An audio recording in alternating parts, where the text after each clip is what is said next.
We've looked at the numbers in the spreadsheets. Now, let's look at the actual impacts of the staffing crisis on our neighborhoods. Let's do that by taking a look at patrol. Our patrol officers have become jack of all trades recently, but their main focus is to provide the most fundamental service we deliver, responding to 911 calls. To handle the over 2,200 calls for service HPD gets every day, it divides the island up into 8 police districts, each with its own police station. Each district is then broken up into geographic regions called beats. Here's District 1's beat map as an example. Each beat is supposed to be filled by a police officer every day for every shift. Currently, the City Council has provided funding to fill all beats full-time. We say supposed to because, well, being down 437 officers, that doesn't happen every day. Actually, it doesn't happen most days. Here's a look at what happened in District 1 last week, looking only at the day shift, the time when the highest number of officers are deployed. Here's what happened over the course of the week. 3 days of the week, District 1 had 6 empty beats a day. They had 5 empty beats another 3 days of that week, and on 1 day of the week, they had 3 beats left empty. So they had 36 beats go empty that week, and they averaged 5 unfilled beats a day.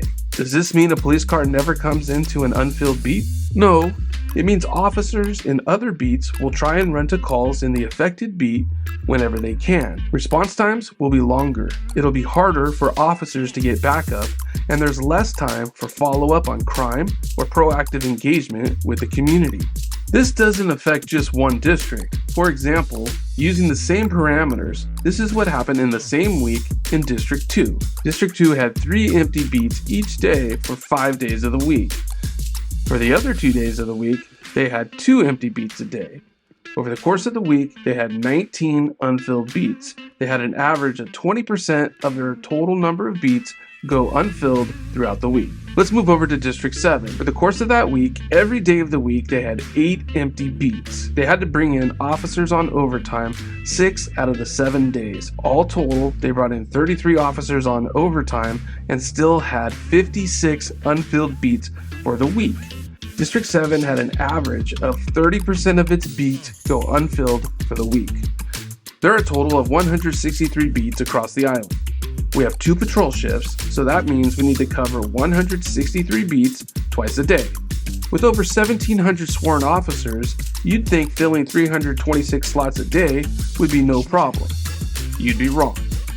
Not all police officers can work patrol shifts. We have investigators, specialized units, and administrators, just to name a few other functions of the department.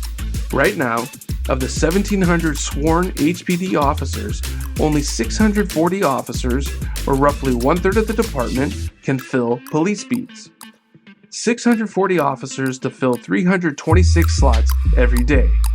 Once you add in days off and vacations, you start to understand that we don't have much, if any, relief at all.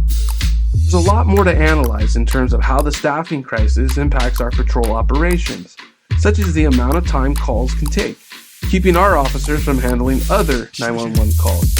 If this crisis gets the attention it deserves, we hope we can explore that in more detail at a future time.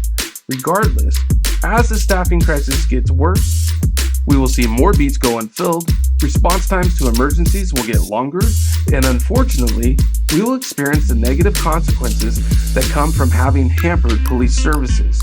Let's look to take bold action to fix this problem before it becomes worse.